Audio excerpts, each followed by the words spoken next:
I wasn't supposed to hear anything. The anesthesia should have kept me swallowed in silence. But somewhere between sedation and waking, I floated. My body was still, my mind sharp. And then I heard his voice, my husband. "She'll be out for hours," he whispered. The words slithered into me like poison. Another voice followed, her voice, high, breathy, nervous. His pregnant girlfriend. And then the final strike, his mother. "Maybe she'll die and solve our problem." The way she said it, like she was hoping, like she was praying for it. I didn't move, I didn't breathe, but inside, a storm tore me apart. We met 12 years ago at a Christmas party. He was charming, magnetic, full of ambition. I was young, blinded by his certainty. He told me I steadied him, that I was his anchor. Back then, I believed it. I believed every promise, every vow. For years, I carried him, through late nights, missed payments, his failed ventures.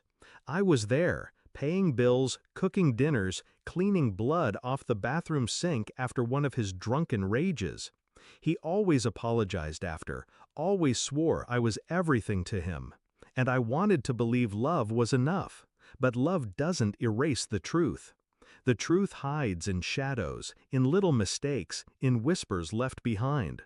I noticed first with the perfume, not mine, a trace on his shirt. Then the missed calls, always from unknown. The way he locked his phone the moment I walked into a room. And then the message I wasn't meant to see. "The baby's kicking, wish you were here."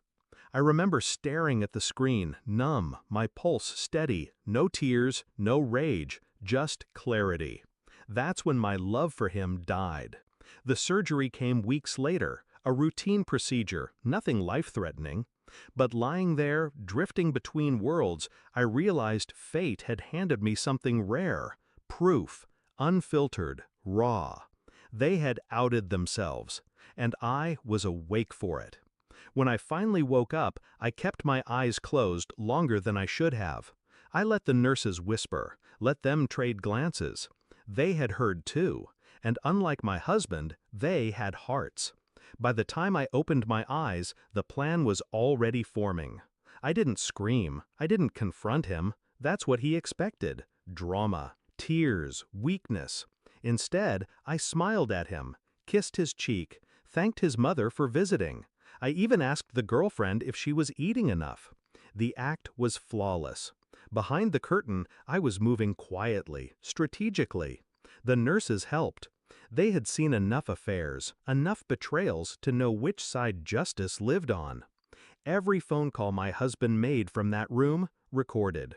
Every cruel word from his mother, noted. Every visit from the girlfriend, her hand cradling her belly like a trophy, documented. By the time I was discharged, I had a file, thick, unshakable. I waited. 2 months, long enough for them to feel safe, to let their guard down. He served me divorce papers with a smirk. His mother gloated, saying I was finally out of their way. The girlfriend stood there, swollen, smug. And I signed, without hesitation, without fight. Because fighting in that moment wasn't strategy. Revenge was patience. The court date came. He expected a swift victory, division of assets in his favor, custody of nothing because we never had children. His new family, his shiny future, secured.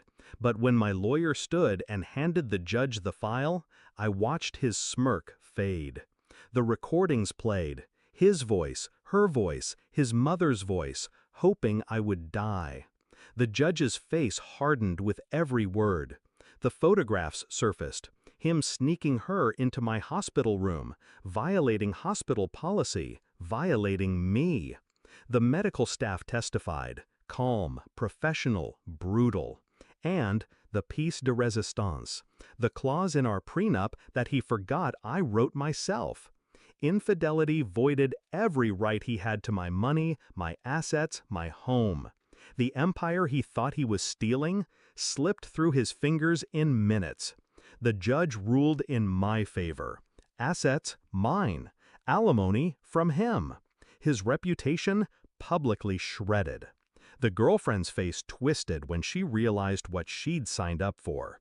No mansion, no power, just a broken man now unemployed, his company severing ties to protect their image. And his mother, reduced to a whisper in the back row, pale, silent, humiliated. I walked out of that courtroom taller than I'd ever stood. My pulse was calm, my hands steady. Justice didn't come from screaming.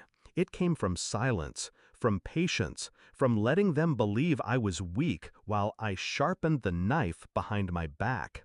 That night, I slept peacefully, for the first time in years. I often replay the moment in the hospital, their voices echoing over me, thinking I was gone, and I smile, because that moment was their undoing. They wished for my death.